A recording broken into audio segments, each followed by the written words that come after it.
Don't be surprised when it feels like your world has become a lot smaller after narcissistic abuse. Now, don't get me wrong, the door is wide open for a great big world of possibilities. Yet when we're talking about relationships and the people in your life, it seems like everything has shrunken down and it becomes smaller. There's a few reasons for this. We're gonna talk about it. My name is Kevin and this is The Royal We. Before I continue, I wanna let you know that I'm here for your support. Down in the description box, you can find access for one-on-one appointments with me. In addition to that, a brand new life coaching program where I teach every day, Monday through Friday. It's live with questions and answers. It's only $49 for the entire month.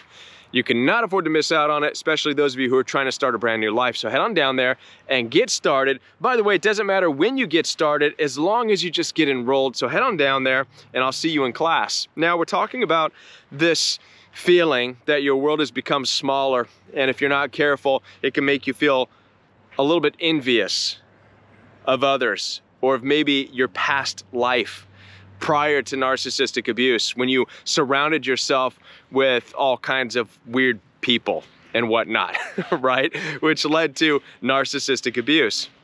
There's a few reasons why it seems your world has become smaller and how you're adjusting to this smaller world that you're in. Number one, the first thing is that you understand now that most of your friends and most of the people you associated with didn't really care for you. Not really. Narcissistic abuse does this thing in your life. It does a thing, right?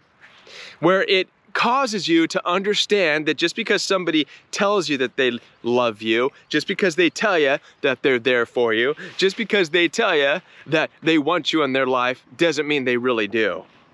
After all, that's what narcissists do, right? And not only that, but you also see in the reactions of all the other people you've associated with when you're trying to look for help, when you're trying to ask questions, when you're trying to get people to see what you see, but you can't. This does something to you psychologically. It makes you realize the limitations of the relationships that you have, the limitations of the people you associated with, how some of them really don't care. They're there for you as long as you're a good time. They're there for you as long as you're giving them what they want. But when it comes to really deep down issues that you're struggling with, they're gone. So you're awakened now to this. It's very disheartening. You've been having to write off a bunch of relationships, a bunch of people who you thought really cared, family members, friends, right? All kinds of people. And that's hard. It's hard to come to terms with the reality that people who you thought cared really don't. We're not just talking about the narcissist, we're talking about all kinds of other people who really just couldn't be there for you. That's reason number one. And it's a shattering of this idea, by the way, that there's really no such thing as this big, great group of friends that's always hanging out, right? That image of Friends from the television show, Entourage, if you will, right? So if you're comparing your life to Hollywood, it doesn't exist, right? Entourages only exist in this life when people are paying them. So you look at the likes of all these famous fighters and boxers and actors, and they're walking around the promenade with their group or their crew of people. Each and every one of those people are getting something out of it. They're getting paid. They're getting that cheddar. Otherwise, not even those celebrities would have people that are wanting to hang out with them. Not groups that size. So don't look at these things and think, wow, we should have these entourages, we should have these big groups of people. It just doesn't exist, right? So that's number one. It's this understanding and this realization of who really cares and who doesn't. Number two, the second reason that your world now seems smaller is because you're actually going through a process of prioritizing your life. You're reprioritizing the importance of certain relationships. You know, yes, we do need to have relationships with people. It is important. However, your body's going through this adjustment, which is telling you, reprogramming yourself, if you will, that it's more important to have yourself together, right? Your career, your passions, your hobbies, what you do in life. That's more important than the amount of people that you're associating with and hanging out with. So for a period of time, perhaps that was lost, You put all of your eggs in one basket, the narcissist basket, right? Or maybe that family's basket, or that group of friends basket. You had all your eggs in that basket. Now your body's readjusting, saying, oh, no, no, no, no, no. All your eggs don't belong in those baskets, right?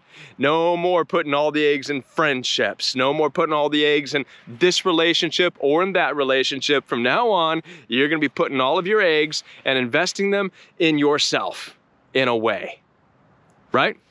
So it's reprioritizing. You're subconsciously reprioritizing your relationships, which is important, okay? Reprioritizing what you're doing in life. You're reprioritizing your life. And then number 3, the final reason it seems like your world is becoming smaller.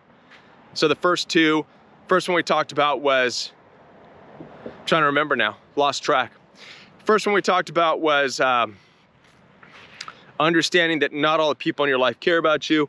The second one we talked about is that you are reprioritizing your life. Now, the third one now is understanding you now fully are aware that anybody you have in your life on an intimate level, you are not only just bringing a person in, but you're bringing their drama in.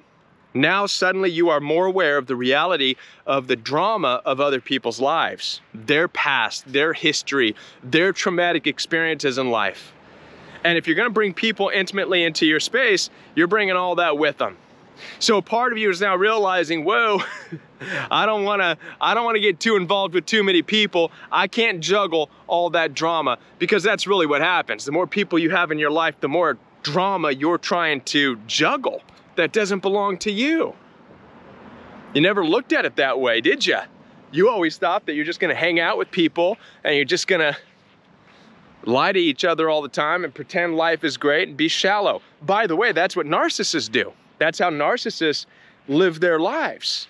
They go from relationship to relationship, not caring and not paying attention to, not wanting to understand about anybody else's drama. They're just in it for the good time. That's why they get mad and angry when you show your emotions. They push other people's drama away from them. They do it with hostility and with aggression. You now have that same understanding, by the way, that everybody has drama, but instead of being hostile and angry and aggressive and pushing them away violently like narcissists do, you're just going to be better at keeping yourself at a distance. You're gonna allow your world, if you will, to shrink a little bit. That's what's happening. You're not so excited about bringing all these people into your life because you know that with people comes their drama, and you're not down for that. You've got enough drama to sort out in your own life coming out of narcissistic abuse. The last thing you need is other people to bring in their drama for you to sort out for them, right? So there's the 3 reasons why your world seems smaller coming out of narcissistic abuse. Again, number 1 is you finally realize that just because the people were in your life and said they cared about you doesn't mean they did. Number 2, you're subconsciously reprioritizing your life. You're no longer putting all of your eggs into a relationship basket. You understand that you've got goals and dreams, and you've got to get out there and do those things and stay focused on them, right? And then last but not least, you realize that whoever's in your life is going to bring their drama. And so you're cautious about that, and rightfully so. You should be, right? Listen, it's okay if your world seems small during this time as you're healing, you're reprogramming yourself, learning all of these things. Give yourself time, give yourself patience. It's going to look different than your life prior to narcissistic abuse, right? It's going to look different. Again, where one time you were all about the shallow relationships, now it's going to be different. Accept it. Roll with it. All right, listen, I'm here for your support. Down in the description box, you'll find access for one-on-one appointments with me. In addition to that, I've got a brand new life coaching program for you, live every day, Monday through Friday. Questions, answers, topics that you do not want to miss. This week, we're talking about how to break addictions, right? The addiction to a toxic relationship. It's only $49 for the entire month. I encourage you to get enrolled in that. I also do take one-on-one phone calls video calls. You could schedule all that down below. I'll be back with more videos for you right here on the Royal We. Now, before I'm back with a new video, I want to encourage you to watch this video right here. YouTube recommends this video because of the other stuff you watch on YouTube. So I'm going to stand by YouTube selection here for you. I think it's gonna be a good video for you to watch. So check this out, and I'll be back with more videos for you right here on the Royal We. Have a great day, everybody.